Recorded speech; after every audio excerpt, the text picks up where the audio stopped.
আমাদের জবানগুলা দূষিত হয়ে গেছে। মিথ্যা, গীবত, পরনিন্দা, আরেকজনের সমালোচনা, নিজের গুনাহের খেয়াল না থাকার কারণে আমাদের জবানগুলো এমন হয়ে গেছে, হাজারবার চাওয়ার পরেও কেন যেন কাজ হচ্ছে না। মন থেকে, দিল থেকে আল্লাহর কাছে চাই, আল্লাহুম্মা হাওয়ালাইনা ওয়ালা আলাইনা, আল্লাহুম্মা আলাল আকামি ওয়াল আজামি ওয়াল যিরাবি ওয়া বুতুনিল আউদিয়াতি ওয়া মানাবিতিশ শাজার। এই দোয়াতে নবীজি সাল্লাল্লাহু আলাইহি সাল্লাম বলেছেন, আল্লাহ যেই পরিমাণ বৃষ্টি, পানি আল্লাহ আপনি আমাদেরকে দিয়েছেন, আল্লাহ এটা আমাদের জন্য যথেষ্ট। আল্লাহ আপনি মালভূমিতে, যেখানে আল্লাহ গাছগাছালি রয়েছে, পাহাড় পর্বত আছে, এমন জায়গার মধ্যে আল্লাহ আপনি বৃষ্টিটা দিয়ে দেন। মেহেরবানি করে আল্লাহ আপনি আমাদেরকে হেফাজত করেন। এই দোয়া আমরা পড়তে পারি এই বিপদের সময়ে। আল্লাহ যেন আমাদের দেশটাকে আল্লাহ হেফাজত করে, পড়ে না আমিন। আমরা প্রত্যেকে অবগত আছি, আমাদের দেশের ফেনী, কুমিল্লা, নোয়াখালী, চট্টগ্রাম সহ এবং সিলেটেও 1 কোটি মানুষ এখন প্রায় পানিবদ্ধ অবস্থায় আছে। পানিবন্দী অবস্থায় 1 কোটির বেশি মানুষ। চতুর্দিকে খাবারের সংকট, জীবন মরণাপন্ন বলতে গেলে। বিভিন্ন মসজিদে, বিভিন্ন মাদ্রাসায় এত পরিমাণ মানুষ, যেখানে পা ফেলার কোনো জায়গা নাই। এমন একটা ভয়াবহ সময়ে আমাদের দেশের, আমরা যারা বাংলাদেশের ঢাকায় আছি, অনেকটা আমরা আঁচ করতে পারতেছি যে আমাদের এলাকার মানুষগুলা কত কষ্টে আছে। এই কষ্ট সামনে নিয়ে আল্লাহ রাব্বুল আলামিনের কাছে আমরা ফরিয়াদ করি। এই পানি আল্লাহ রাব্বুল আলামিনের সেনাবাহিনী, এগুলো সব জাইসুম মিন জুয়ুশিল্লাহ, পানি আল্লাহ সেনাবাহিনী, বাতাস আল্লাহ সেনাবাহিনী, আগুন আল্লাহ সেনাবাহিনী। আল্লাহর কাছে আমরা ভিক্ষা চাই, আল্লাহ যেন আমাদের এই ভাইদেরকে আল্লাহ যেন হেফাজত করে, পড়ে না আমিন। আমরা বড় আফসোসের সঙ্গে বলছি, প্রত্যেকটা বছর আমরা লক্ষ্য করি, আমরা পত্রপত্রিকায় দেখি যে উজান থেকে পানি নেমে আসছে। এই বছরের কাঙ্ক্ষিত একটা লক্ষ্যে আমরা পৌঁছেছি। বাংলাদেশের যে একটা গণ অভ্যুত্থান হলো, এই গণ অভ্যুত্থানের পরে উজান থেকে পানি আসছে, এমনটা প্রথম আলোর মতো পত্রিকা প্রকাশ করবে, এটা আসলে আমরা আশা করিনি। ভারত থেকে যে পানি হঠাৎ করে তারা ছেড়ে দিয়েছে আমাদের দেশে, বলা নাই ক নাই, হঠাৎ করে এই পানি আসার কারণে তেমন কোনো প্রস্তুতি কারো ছিল না। যে যার ঘরের মধ্যে ছিল, ঘুমের অবস্থায় ছিল। হঠাৎ করে এই পানি চলে আসার কারণে আমাদের দেশের ভয়াবহ এক পরিস্থিতি দাঁড়িয়েছে। মানুষের ঘরে খাবার নাই, টিনের চাল পর্যন্ত পানি পৌঁছে গেছে। চতুর্দিকে আর্তচিৎকার, পুরো ফেনীটা আপনি তাকায় দেখেন পানির নিচে বলতে গেলে। সিলেটের অবস্থা ভয়াবহ, চট্টগ্রামের অবস্থা ভয়াবহ, কুমিল্লার অবস্থা পর্যন্ত ভয়াবহ। এই পরিস্থিতিতে আল্লাহর কাছে আমরা পানা চাই। যার যতটুকুন তৌফিক আছে, সেই তৌফিক নিয়ে আরেক ভাইয়ের পাশে আমরা থাকব। ইন্নাল্লাহা ফি আউনিল আবদ মা দামাল আবদু ফি আউনি আখি। যতক্ষণ আপনি আল্লাহর গোলাম হয়ে আরেকজনের সহযোগিতা করবেন, স্বয়ং আল্লাহ রাব্বুল আলামিন আপনাকে সহযোগিতা করবে। সুবহানাল্লাহ। আমরা সহযোগিতার হাত বাড়িয়ে দিই। প্রত্যেকে আমরা কাঙ্ক্ষিত লক্ষ্যে আমাদের ভাইকে হেফাজতের জন্য চেষ্টা করি। আমার সেনাবাহিনী চেষ্টা করছে, সাধারণ মানুষ চেষ্টা করছে।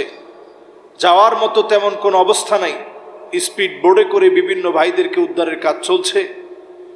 আমি গতকালকে বাংলাদেশের প্রথিতযশা প্রবীণ একজন আলেমে দ্বীন মাওলানা ফরিদ উদ্দিন মোবারক সাহেব, তিনি পর্যন্ত লাইভে এসে ওনার মাদ্রাসার ভয়াবহতা তুলে ধরেছেন।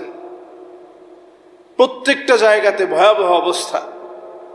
গতকালকে একটা মহিলা মাদ্রাসার অবস্থা দেখেছি, যেখানে 4 শতাধিক মহিলা মাদ্রাসার ছাত্রীর সংখ্যা, সেই মহিলা মাদ্রাসা পর্যন্ত পানিবদ্ধ অবস্থায় সবাই আটকা পড়ে যাওয়াতে কেউ বের হতে পারতেছিল না। সবাই যেহেতু পর্দানিসীন, কতটা ভয়াবহ পরিস্থিতি। একটা মাকে দেখেছি 9 মাসের বাচ্চা পেটে, সে শেষ চেষ্টাটুকুন করেছে সাঁতরি, এরপরেও বাঁচতে পারেনি। এরকম বহু ঘটনা আমাদের চোখে পড়ছে। আল্লাহ রাব্বুল আলামিনের কাছে ফরিয়াদ, আল্লাহ তাআলা ভয়াবহতার পরেই একটা সুখকর পরিস্থিতি দান করে। আল্লাহ যেন আমাদেরকে বিপদ মুসিবত থেকে যেন হেফাজত করেন, পড়ে না আমিন। আল্লাহর হাবিব ইরশাদ করেন, আজাবান লিআমরিল মুমিন, মুমিনদের বিষয়টা বড় আশ্চর্যজনক। ইন্না আমরাহু কুল্লাহু খায়র, মুমিনদের সব বিষয় আল্লাহর পক্ষ থেকে অত্যন্ত কল্যাণকর। মুমিন যখন বিপদে পড়ে যায়, সেই বিপদ মুসিবতে মুমিন আল্লাহর উপরে ধৈর্য ধারণ করে। আমরা সবাই বলি তো, ধৈর্য কার উপরে ধরব? আমরা এটা মনে করব না কোনো দেশ আমাকে বাঁচিয়ে ফেলবে, কোনো ব্যক্তি আমাকে বাঁচিয়ে ফেলবে। আমরা কারো উপরে ভরসা করি না। ভরসা কার উপর? আল্লাহর উপরে ভরসা। নবীজি সাল্লাল্লাহু আলাইহি সাল্লাম বলছেন, মুমিনরা যখন বিপদে পড়ে যাবে তখন আল্লাহ রাব্বুল আলামিনের উপরেই সবর করবে। ফলশ্রুতিতে খুব সামান্য বিপদ দিয়ে মুমিনদেরকে আল্লাহ রাব্বুল আলামিন হেফাজত করবে। পড়েন আল্লাহু আকবার।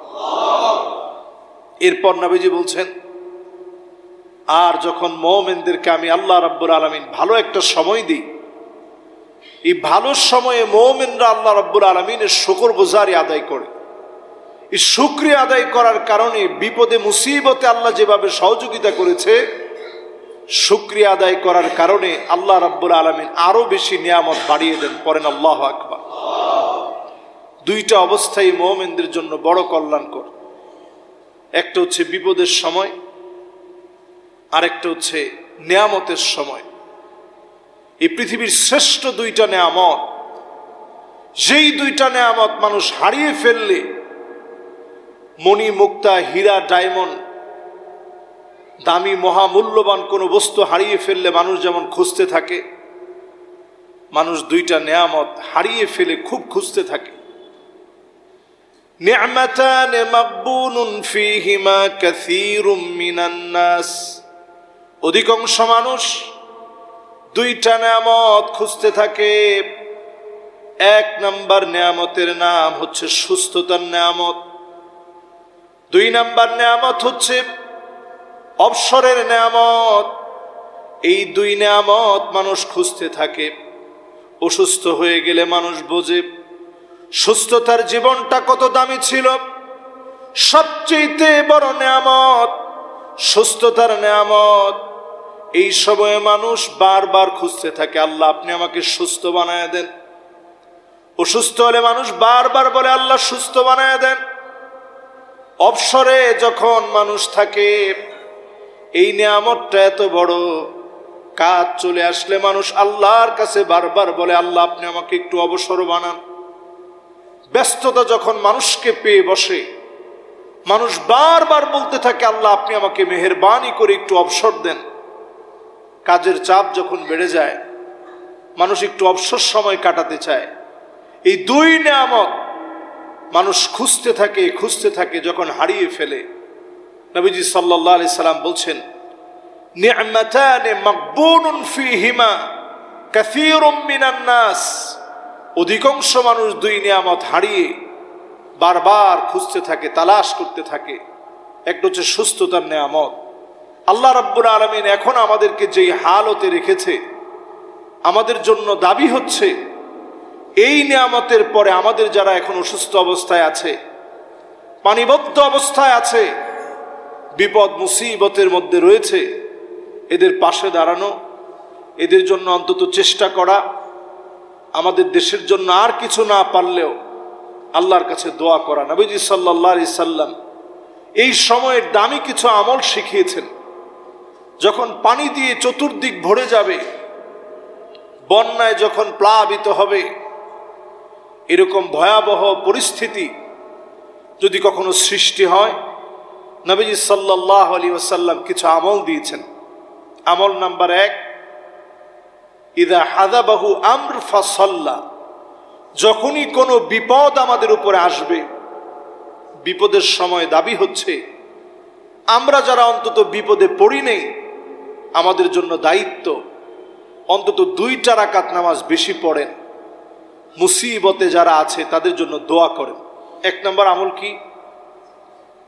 2 রাকাত নামাজ বেশি পড়েন।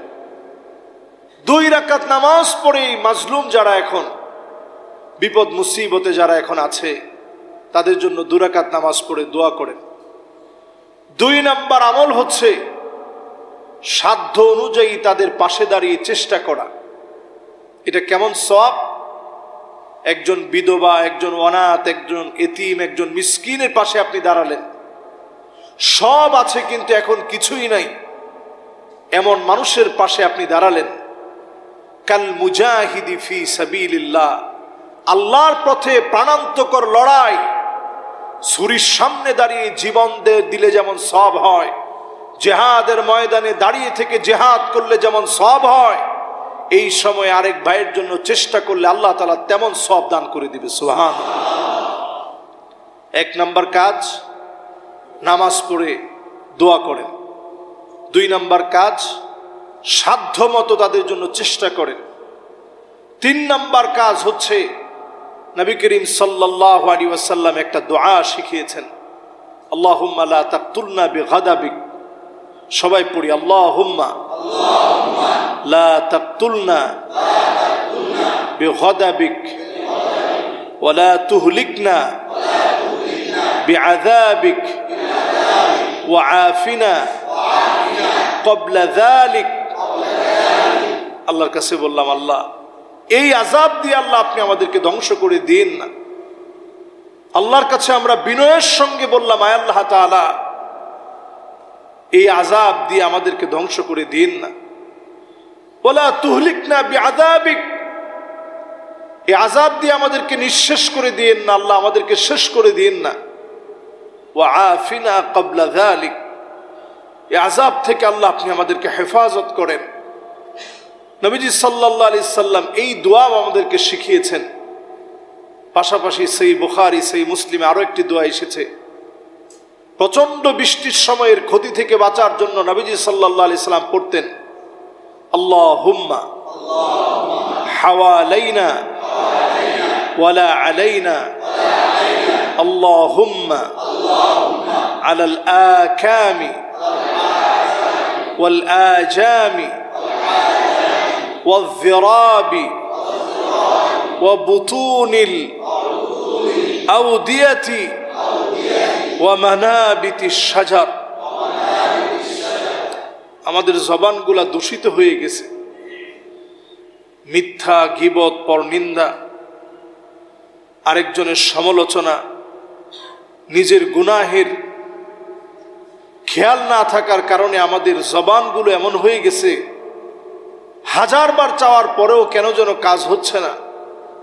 মন থেকে, দিল থেকে আল্লাহর কাছে চাই, আল্লাহুম্মা হাওয়ালাইনা ওয়ালা আলাইনা, আল্লাহুম্মা আলাল আকামি ওয়াল আজামি ওয়াল যিরাবি ওয়া বুতুনিল আউদিয়াতি ওয়া মানাবিতিশ শাজার। এই দোয়াতে নবীজি সাল্লাল্লাহু আলাইহি সাল্লাম বলেছেন, আল্লাহ যেই পরিমাণ বৃষ্টি, পানি আল্লাহ আপনি আমাদেরকে দিয়েছেন, আল্লাহ এটা আমাদের জন্য যথেষ্ট। আল্লাহ আপনি মালভূমিতে, যেখানে আল্লাহ গাছগাছালি রয়েছে, পাহাড় পর্বত আছে, এমন জায়গার মধ্যে আল্লাহ আপনি বৃষ্টিটা দিয়ে দেন। মেহেরবানি করে আল্লাহ আপনি আমাদেরকে হেফাজত করেন। এই দোয়া আমরা পড়তে পারি বিপদের সময়ে। আল্লাহ যেন আমাদের দেশটাকে আল্লাহ হেফাজত করে, পড়ে না আমিন। সম্মানিত হাজিরিন, এই দোয়াটাও আপনারা সহজে আপনারা মুখস্থ করে নেবেন, আপনারা পড়বেন। এই সময়ের আরো একটি আমল, 4 নম্বর আমল হচ্ছে অধিক পরিমাণে ইস্তেগফার পড়া। অধিক পরিমাণে ইস্তেগফার পড়া, নিঃসন্দেহে এটা একটা বড় বিপদ। কত বড় বিপদ! আজকে আমাদের আত্মীয় স্বজন যারা ভোগান্তির মধ্যে আছে, আপনারা নিশ্চয়ই ফেসবুকে দেখেছেন, দুবাইয়ের এক প্রবাসী ভাই চিৎকার করে বলতেছিল, হেলিকপ্টার দিয়ে হলেও আমার আত্মীয় স্বজনকে একটু রেস্কিউ করেন, আমার আত্মীয় স্বজনগুলাকে একটু আপনারা উঠিয়ে আনেন, যত টাকা লাগে আমি দিব। প্রত্যেকটা মানুষের চোখের পানির দিকে তাকায় দেখেন কি পরিমাণ কাঁদতেছে। সারাদিন একজন প্রবাসী কষ্ট করে শুধুমাত্র তার আত্মীয় স্বজনের মুখে একটু হাসি ফোটানোর জন্য। সব যেন তাদের কাছে বিসর্জিত হয়ে যাচ্ছে। এই বিপদ মুসিবতের সময়ে, এই সময়ে আপনি আর কিছু না পারেন, অন্তত আমাদের ভাইদের জন্য দোয়া করেন, ইস্তিগফার বেশি বেশি পড়েন, আল্লাহর কাছে বলেন, আল্লাহ এই আযাব আমার হাত দিয়ে এসেছে। যাদেরকে আমরা বন্ধু মনে করেছিলাম, যাদের সংস্কৃতি আমরা ধারণ করে নিয়েছিলাম, যাদের চিন্তা চেতনা আমাদের মাথার ভিতরে গেঁথে গিয়েছিল, যাদেরকে আমরা আমাদের পরম বন্ধু মনে করতাম, তারাই আজকে আমাদের জন্য কাল হয়ে দাঁড়িয়েছে। ঠিক কিনা বলেন? এদেরকে আমরা সবচেয়ে বড় বন্ধু মনে করি, এদের সংস্কৃতি আমার সংস্কৃতি বলে মনে করি, এদের কালচারকে আমরা মেনে নিয়েছি। তাদের কথাবার্তা, আচার আচরণ আমাদের নিজের আচার আচরণ আমরা বানিয়ে নিয়েছি। আল্লাহ এমনি আযাব দেন না। আজকে সেই বন্ধু তারা প্রতিনিয়ত আমাদেরকে হুমকি দিচ্ছে। আমাদের দেশের প্রত্যেকটা বর্ডার তাদের জন্য অনিশ্চিত। তাদের কারণে আমরা বাধাগ্রস্ত হচ্ছি প্রত্যেকটা জায়গায়। তবে নবী সাল্লাল্লাহু আলাইহি সাল্লামের ভবিষ্যৎবাণী স্মরণ করিয়ে দিতে চাই। এই যে আলামত এখন দেখা যাচ্ছে, এই কথাগুলা বলার কারণে কয়েকবার আমাকে ডাকা হয়েছে বিভিন্ন মহলে যে হুজুর আপনি এই বিষয়গুলো নিয়ে আলোচনা করতে পারবেন না। আজকের এখানে ওপেন বলছি, গজওয়ে হিন্দ, হিন্দের সঙ্গে একটা বিজয় বিপ্লব মুসলমানদের লেগে যাবে। ওই দামাম আর ঘন্টা আজকের ভারতের লোকেরা এখন বাজিয়ে দিচ্ছে। ঠিক কিনা বলে? এটা সহজ বিষয় না আপনি মনে করুন, এটা সহজ বিষয় বলে আপনি মনে করবেন না, এত সহজ না এটা। গজওয়ে হিন্দ, মুসলমানদের বিজয়ের দামামা বেজে উঠবে। ইসাবাতান মিন উম্মতি, আল্লাহর হাবিব উম্মতের ভিতরে যারা ভারতকে বিজয় করবে তাদের জন্য শুভ সংবাদ দিয়েছেন। কিন্তু এই কণ্টকাকীর্ণ পথ এতটা কঠিন হবে, মার খেতে খেতে মুসলমানদের রক্তে, মুসলমানদের রক্ত টাকটু পর্যন্ত ভিজে যাবে। এরপরে আল্লাহ রাব্বুল আলামিন মুসলমানদেরকে বিজয় দিবেন। পড়েন আল্লাহু আকবার। তারা দেখবেন এখন কথায় কথায় আমাদেরকে বলে তোমরা ছোট একটা দেশ। কথায় কথায় তারা এখন আমাদেরকে বলে তাদের পেঁয়াজ আমাদের জন্য বন্ধ করে দিবে। কথায় কথায় তারা আমাদেরকে হুমকি দেয়। বর্ডারে তারা অনিশ্চিতভাবে আমার বাংলাদেশিদেরকে গুলি করে হত্যা করে। নানাভাবে যখন তারা অন্যায় চালাচ্ছে, নবীজি সাল্লাল্লাহু আলাইহি সাল্লামের এই হাদিস আমাদের কাছে পরিষ্কার। আপনারা যদি এই দাঙ্গা বাঁধিয়ে দেন, আজকে এসে আপনি খবর নিয়ে দেখেন আমাদের দেশের হিন্দুরা পর্যন্ত এখন এই বর্তমান কুমিল্লা, ফেনী, চট্টগ্রাম, সিলেট এই পুরো অঞ্চলের ক্ষতিগ্রস্ত মানুষের জন্যে পূজার টাকা নিজেরা পূজায় খরচ না করে বন্যার্থ মানুষের জন্য তারা ব্যয় করে দিচ্ছে। আল্লাহু আকবার বলে। এটা আমার দেশ। এদেশের মানুষ অত্যন্ত সহনশীল। ছোট্ট একটা বাচ্চা দেখেছি, 10 বছর বয়স হবে, সে 10 বছরের বাচ্চা 14,000 টাকা জমিয়েছে। 10-11 বছরের বাচ্চা 14,000 টাকা জমাইছে। তার কাছে যখন প্রশ্ন করা হয়েছে যে তুমি যে এরকম ছোট্ট মানুষ, তুমি এই টাকা দিয়ে দিচ্ছ কেন, সে বলতেছে আমি তো ওমরা অনেক করতে পারবো, কিন্তু একটা মানুষের জীবন বড় দামি, এজন্য আমার এই ওমরার টাকাগুলো আমি দিয়ে দিচ্ছি। আমি আবার টাকা জমিয়ে একসময় উমরা করব। এখন এই মানুষগুলো বাঁচুক, এই মানুষগুলা বাঁচলে আমি অনেক উমরা করতে পারবো। আল্লাহু আকবার। এগুলো আমাদের দেশের সৌন্দর্য। আমাদের দেশের বৌদ্ধরা যারা আছে তারা পাহাড় থেকে নেমে আসতেছে, সহযোগিতার হাত তারাও বাড়িয়ে দিয়েছে। সম্প্রীতির এই বাংলাদেশ, এই বাংলাদেশে যদি আপনারা অনিষ্ট করতে চান, গজওয়ে হিন্দের দিকে চলে যাবে। আমাদের ছাত্রদের যে গণ অভ্যুত্থান, এটা আমাদেরকে বারবার মনে করায় দেয় এই জাতি কখনো দমে যাওয়ার জাতি না। ঠিক কিনা বলেন? যারা কথায় কথায় আমাদেরকে একটা কথা শোনাইতেন, পাকিস্তান চলে যান, আজকে একটু তাকায় দেখেন পাকিস্তানে আমাদের যেতে হবে না। পাকিস্তানি এখন বলতেছে আমি কে তুমি কে, তারা বলতেছে বাংলাদেশ বাংলাদেশ। আপনারা দেখছেন এই ভিডিও আমাদের সবার চোখে পড়ছে। এই ভিডিও পাকিস্তান এখন উচ্চ কণ্ঠে বলতেছে আমি কে তুমি কে, বাংলাদেশ বাংলাদেশ। তারা এখন বাংলাদেশ বাংলাদেশ বলছে। প্রিয় হাজিরিন, আমরা যারা আজকের এই মুহূর্তে আছি, আমাদের প্রত্যেকের দায়িত্ব, 1 নম্বরে 2 রাকাত নামাজ পড়ব আমাদের ভাইদের জন্য। 2 নম্বরে সাধ্য মতো আমরা চেষ্টা করব অর্থনৈতিক সহযোগিতা করতে, কিভাবে আমাদের ভাইদেরকে উদ্ধার করা যায় সে কাজ করতে। 3 নম্বর কাজ হচ্ছে আপনি আমি নবীজির শিখানো দোয়াগুলা পড়ার চেষ্টা করব। 4 নম্বরে অধিক পরিমাণে ইস্তেগফার পড়ব। নবী সাল্লাল্লাহু আলাইহি ওয়াসাল্লাম বলছেন ইস্তেগফারটা কেমন দামি। মান লাজিমাল ইস্তিগফার জাআলাল্লাহু লাহু মিন কুল্লি দাইকিন মাখরাজা ওয়া মিন কুল্লি হাম্মিন ফারাজা। ইস্তিগফার যদি অধিক পরিমাণে পড়েন, 4 দিক বিপদ মুসিবতে ভরে যাবে, কণ্ঠকাকীর্ণ হয়ে যাবে 4 দিক, বেরোবার কোনো রাস্তা পাবেন না। সেই সময়ে যিনি বেরোবার রাস্তা বাতলে দিবেন তিনি কে? ওয়া মিন কুল্লি হাম্মিন ফারাজা। যত রকমের বিপদ আসবে মালিক বিপদ থেকে বাঁচায়া দিবে। এমন জায়গা থেকে রিজিক দিবেন যেই রিজিকের কথা চিন্তাও করতে পারেন নাই। এমন জায়গা থেকে যিনি রিজিক পাঠায়া দিবেন তিনি কে? আল্লাহ তাআলা রিজিকের ফয়সালা করবেন। ইস্তেগফার বেশি বেশি পড়লে আল্লাহ তাআলা বালা মুসিবত দূর করেন। সেই ইস্তেগফার আমি আপনি পড়ব, আমার ভাইদের জন্য দোয়া করব। যারা এখন পানিবন্দী অবস্থায় আছে, পানিবন্দী অবস্থায় যারা আছে, তারাও অধিক পরিমাণে ইস্তেগফার পড়বে, আল্লাহর কাছে সাহায্য প্রার্থনা করবে। 5 নম্বর আমল হচ্ছে এই সময়ের সবচেয়ে নিজেকে আপনি দোয়া ইউনুসের মধ্যে রাখবেন। 5 নম্বরে দোয়া ইউনুস বেশি বেশি পড়ার চেষ্টা করবেন। ইউনুস আলাইহিস সালাম যখন মাছের পেটে চলে গেছেন, বিপদ যখন অন্ধকার আচ্ছন্ন হয়ে আসছে, রাতের অন্ধকার, সমুদ্রের অন্ধকার, মাছের পেটের ভিতরের অন্ধকার, এই ত্রিমুখী যখন বিপদ যখন ওনার উপরে আছড়ে পড়েছে, সেই মুহূর্তে তিনি আল্লাহকে ডেকে যেই দোয়া পড়েছিলেন, এই দোয়াটা আমাদের মুখস্থ আছে সবার? বলেন তো সবাই।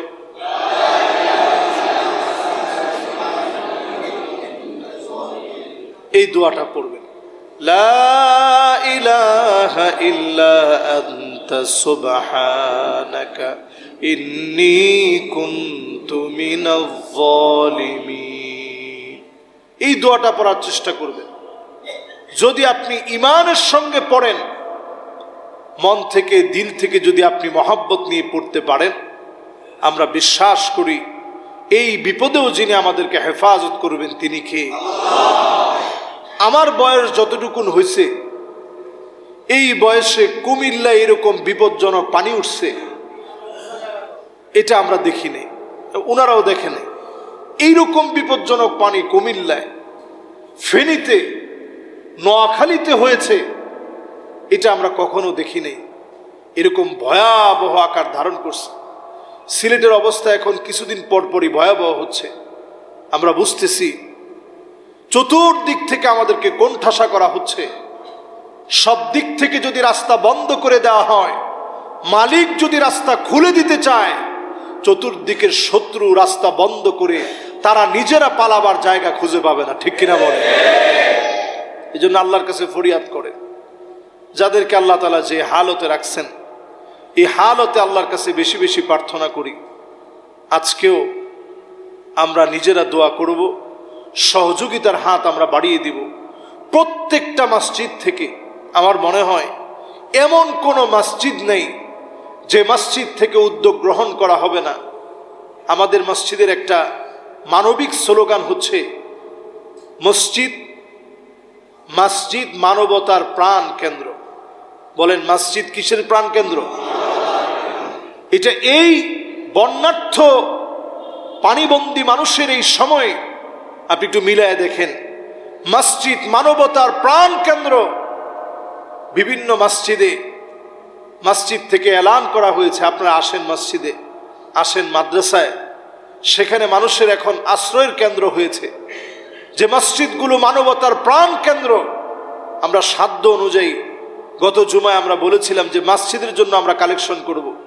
আজকে আর মসজিদের জন্য কোনো কালেকশন না, সরাসরি আমাদের ইয়ংরা তারা ইনশাল্লাহ মসজিদের বাহিরে থাকবে।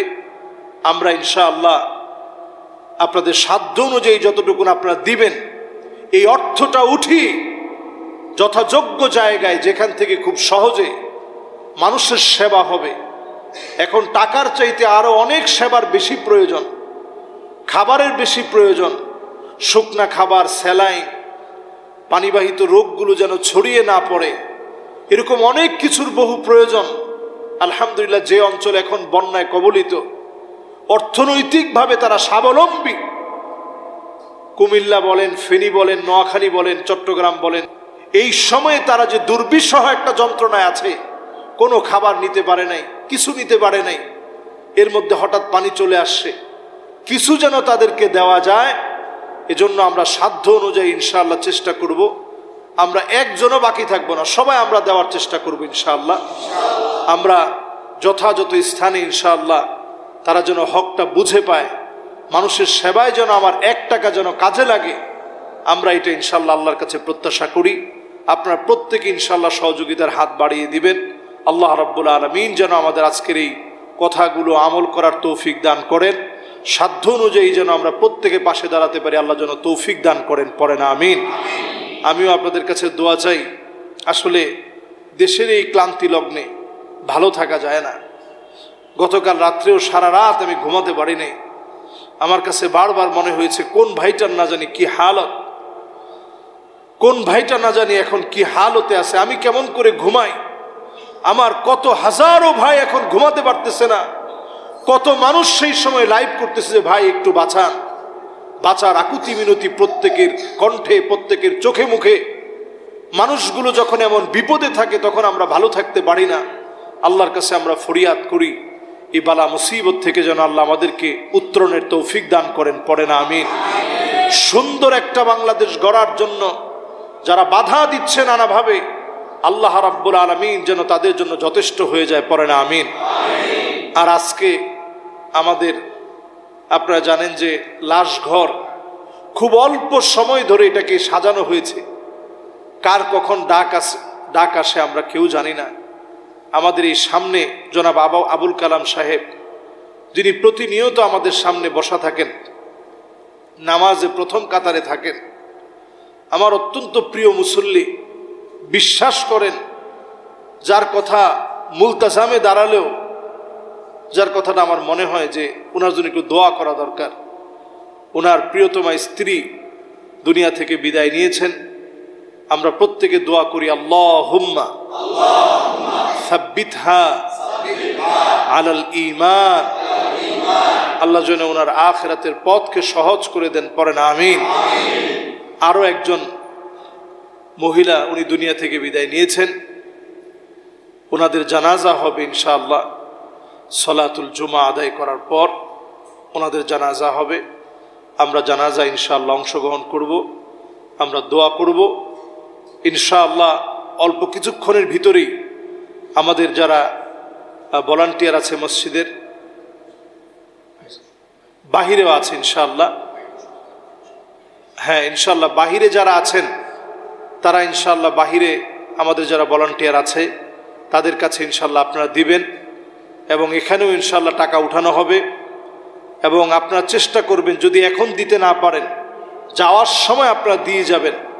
আজকে ইনশাআল্লাহ আমরা আমাদের ভাইদের পাশে দাঁড়ানোর জন্য সাধ্যমতো প্রত্যেকে আমরা চেষ্টা করব। হতে পারে 100 টাকা আপনি দিয়েছেন, আমাদের মসজিদের যত মুসল্লি আছে আমরা যদি 100 টাকা করেও দিই, 50 টাকা করেও দিই, এটা অনেক বড় একটা অঙ্ক হবে ইনশাআল্লাহ। আজকে আমরা প্রত্যেকে দেওয়ার চেষ্টা করব। আল্লাহ তাআলা আমাদেরকে তৌফিক দান করুক, পড়ি আমিন।